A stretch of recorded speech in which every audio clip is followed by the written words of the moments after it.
Hello friends, study hacker mac channel में आप सभी का स्वागत है।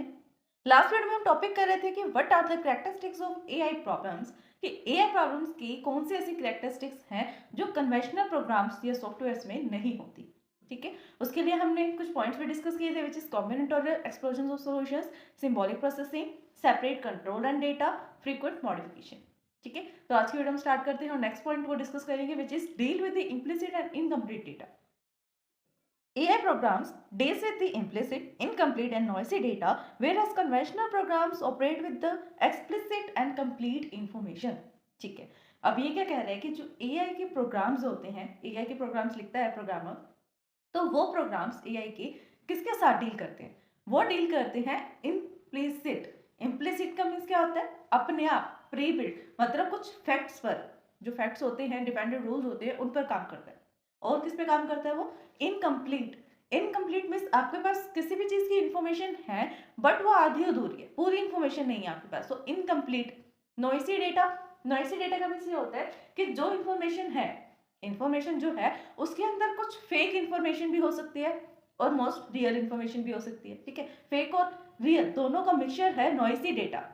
ठीक है, तो जब डेटा नॉइसी हो जाता है कि जो डेटा था वो चेंज हो गया, उसके अंदर थोड़ा मॉडिफाई होगा बिना कुछ प्रोसेसिंग किए, तो वो नॉइसी डेटा बन जाता है।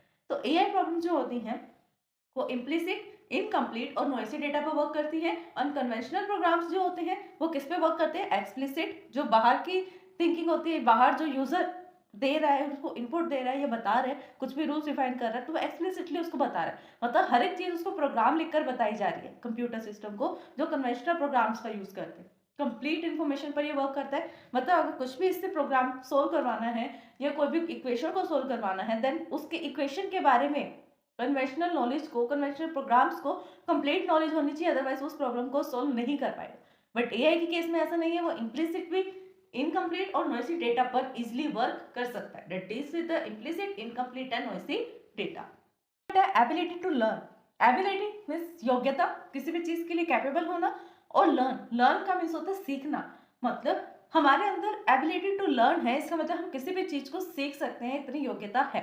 अब यहाँ पर बात हो रही है एआई की और कन्वेंशनल की, तो एआई के जो प्रोग्राम्स होते हैं वो एबिलिटी टू लर्न होते हैं, उनके अंदर एबिलिटी होती है लर्न करने की, बट कन्वेंशनल प्रोग्राम्स में नहीं होती है। An AI program has an ability to learn, whereas a conventional program has not such ability.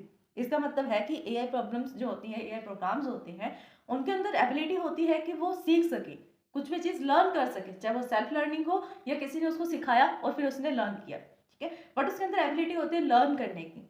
Has not ability to learn, किसमें एबिलिटी नहीं होती है? कन्वेंशनल प्रोग्राम्स में। जो यूजर लिखता है, हर एक चीज के लिए उसको अलग से कमांड देना पड़ता है, सारी चीज डिटेल एक्सप्लिसिटली उसको प्रोवाइड करनी पड़ती है कन्वेंशनल प्रोग्राम्स में। लार्ज नॉलेज बेस, ये एक थोड़ा इंटरेस्टिंग पॉइंट है। देखो, knowledge base is used to store the complex structure and unstructured information. Knowledge base किसके लिए यूज होता है? नॉलेज बेस यूज होता है कॉम्प्लेक्स स्ट्रक्चर और अनस्ट्रक्चर्ड इंफॉर्मेशन को स्टोर करने के लिए, मतलब इंफॉर्मेशन चाहे स्ट्रक्चर्ड हो या अनस्ट्रक्चर्ड हो, बट वो कॉम्प्लेक्स है, मतलब मुश्किल है। दोनों का जो रिलेशन है, कोई भी टाइप की प्रॉब्लम हो सकती है, बट उस प्रॉब्लम में जो रिलेशंस है, लॉजिक है, रीजनिंग्स है, वो थोड़ी कॉम्प्लेक्स है। तो कॉम्प्लेक्स टाइप की जो प्रॉब्लम्स होती हैं वो स्टोर होती हैं नॉलेज बेस में। Therefore an AI programs, इसलिए जो एआई के प्रोग्राम्स हैं उनको लार्ज अमाउंट में, लार्ज नॉलेज बेस की नीड होती है, ताकि वो कॉम्प्लेक्स प्रॉब्लम्स को, चाहे वो स्ट्रक्चर्ड हो या अनस्ट्रक्चर्ड, उनको स्टोर करके रख सके। But whereas the conventional program has the large database. ठीक है, ये है डिफरेंस कि कन्वेंशनल प्रोग्राम में और एआई प्रोग्राम में जो नॉलेज बेस होता है उसमें क्या डिफरेंस होता है। ठीक है, जो एआई की प्रॉब्लम्स होती हैं वो यूज करती हैं लार्ज नॉलेज बेस को। एआई की प्रॉब्लम किसको यूज कर रही है? लार्ज नॉलेज बेस को। और जो कन्वेंशनल प्रोग्राम्स हैं वो किसको यूज करता है? लार्ज डेटाबेस को। दोनों टर्म अलग अलग हैं। नॉलेज बेस जिसके अंदर एबिलिटी है सीखने की, उसके अंदर नॉलेज है, मीन्स कुछ नॉलेज है और उसके अंदर कुछ एक्स्ट्रा नॉलेज को वो ऐड ऑन करता रहता है, दैट इज एआई। वो एआई की नॉलेज है। एआई जो है लार्ज नॉलेज बेस का यूज करता है और कन्वेंशनल प्रोग्राम डेटा बेस का यूज करता है, जो कौन फिल करता है? यूजर फिल आउट करता है। ठीक है, फिर आता है use of heuristic knowledge. Use of heuristic knowledge का क्या मतलब है? Heuristic play a major role in search strategies. जो ये ह्यूरिस्टिक वर्ड है, ये ह्यूरिस्टिक टर्म है, ये बहुत ज्यादा इंपॉर्टेंट रोल प्ले करती है सर्च स्ट्रेटजीज में, सर्च के मेथड्स में। जहाँ पर भी हम एआई के लिए सर्चिंग यूज़ करते हैं, बहुत टाइप की सर्चिंग होती है, A star, AO star, beam search, depth for search, breath for search, number of types की सर्चिंग हम यूज़ करते हैं एआई में प्रॉब्लम्स को सोल्व करने के लिए, उनके प्रॉब्लम्स को, जो कोई भी प्रॉब्लम्स है उनके सॉल्यूशन को फाइंड आउट करने के लिए कि बेस्ट कौन है, ऑप्टिमल कौन है, एग्जैक्ट कौन है, कौन सा सॉल्यूशन हम यूज़ कर सकते हैं। तो ह्यूरिस्टिक क्या करता है, ये ह्यूरिस्टिक सर्च जो है बहुत ज़्यादा इंपॉर्टेंट रोल प्ले करता है सर्च की मेथड्स में, स्ट्रेटजीज में, because exploration nature of the most problem, क्योंकि ज़्यादातर प्रॉब्लम्स का नेचर क्या होता है, एक्सप्लोरेशन। एक्सप्लोरेशन का मतलब क्या है कि हम अपने पास्ट एक्सपीरियंस को यूज़ करते हैं ह्यूरिस्टिक में, हमें पता है कि इस प्रॉब्लम के सोल्व करने का स्ट्रक्चर क्या होगा, उसी स्ट्रक्चर का हम यूज़ करेंगे प्रॉब्लम को सोल्व कर देंगे। मतलब ज़्यादा हमें उसके अंदर प्रॉब्लम का दिमाग लगाने की जरूरत नहीं पड़ती कि कैसे स्ट्रक्चर का हम यूज़ करें, कौन सा सोल्यूशन होगा, क्या होगा। हम डायरेक्टली उन प्रॉब्लम्स को पहले सोल्व करते हैं। सबसे पहले तो हम यही करते हैं हर एक प्रॉब्लम में मोस्टली कि बिग प्रॉब्लम को उसको स्मॉल स्मॉल पार्ट्स में डिवाइड कर देंगे, उनके छोटे छोटे प्रॉब्लम सब प्रॉब्लम्स क्रिएट कर देंगे। अगर सब प्रॉब्लम का सोल्यूशन मिल गया, देन जितनी भी सब प्रॉब्लम्स हैं उनको कनेक्ट कर देंगे, वापस से कलेक्ट करके कलेक्शन बना देंगे, और उससे क्या होगा, जो बिग प्रॉब्लम थी उसका सोल्यूशन मिल जाएगा। ठीक है, ज्यादातर हम इसमें किसकी एग्जाम्पल लेते हैं, कैलकुलेटर का एग्जाम्पल लेते हैं। एक कैलकुलेटर एक सिंगल पर्सन को बनाना मुश्किल है, टास्क जो है वो डिफिकल्ट है, तो हम इसका क्या करते हैं, मॉड्यूल्स डिवाइड कर देते हैं। प्लस का जो मॉड्यूल है वो कोई और टीम बनाएगी, माइनस का मॉड्यूल कोई और टीम, प्लस डिवाइड का कोई और टीम, और मल्टीप्लाई का कोई और टीम, मॉडुलस का कोई और team.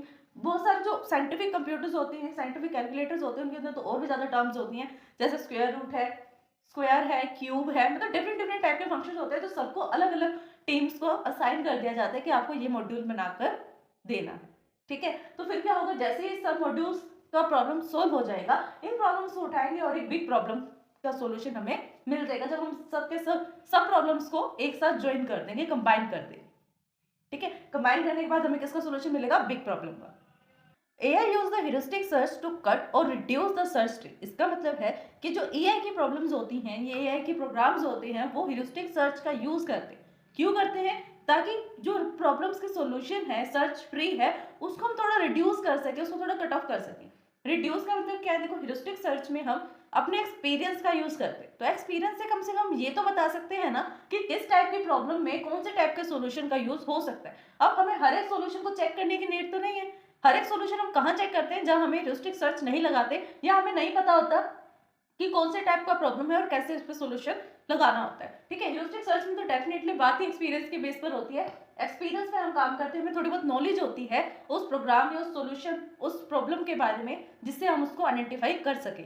It is also use where to problem no algorithm none. ये हम ह्यूरिस्टिक सर्च को वहां पर यूज करते हैं जहां कहीं पर भी हमें ये पता ही ना हो कि एल्गोरिदम कौन सा यूज करना है। इसलिए हम जैसे कहते हैं ना, कॉम्बिनेशन का यूज करना, एक साथ बल्क में बहुत सारे सॉल्यूशन देख लिए, उसके अंदर से कुछ एक दो पिक कर लिए कि हम इस सॉल्यूशन का यूज करके देखेंगे, तो बाकी सब जो बच गए सर्च ट्री में, उसको हम नेग्लेक्ट कर देते हैं, उसको हम यूज ही नहीं करते हैं। ठीक है, तो अब ऐसा भी हो सकता है, इसका जो डिसएडवांटेज है ये भी कह सकते हैं कि आपने हाफ ट्री को कुछ एक ब्रांचेस थी, कुछ एक सॉल्यूशन आपने गेट कर लिए, बट कुछ एक ऐसे भी है जो नेग्लेक्ट कर दिए। क्या पता जो आपने नेग्लेक्ट कर दिए, जिसको आपने रिड्यूस कर दिया, उसके अंदर ही कुछ बेस्ट ऑप्टिमल सेटिस्फैक्टरी सॉल्यूशन हो सकता है। बाकी जो हम सर्चिंग करेंगे उसके अंदर देखेंगे कौन से टाइप की सर्च में क्या एडवांटेज है, क्या डिसएडवांटेज है, कैसे काम करती है वो।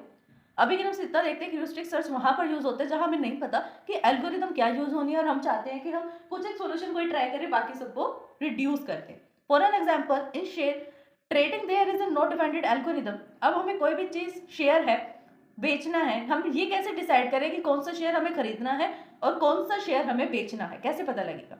एक्सपीरियंस से पता लगेगा थोड़ा बहुत, क्योंकि मार्केटिंग में क्या होता है, एक्सपीरियंस ही चलता है। तो फ्रेंड्स, ये था हमारा आज का topic, characteristics of AI problem. इस वीडियो में डिस्कस कर चुके हैं हम completely each and every point. तो अगर इस वीडियो को समझने में आपको कोई भी डाउट आता है, देन आप हमें कमेंट कर सकते हैं। Thanks for watching my video.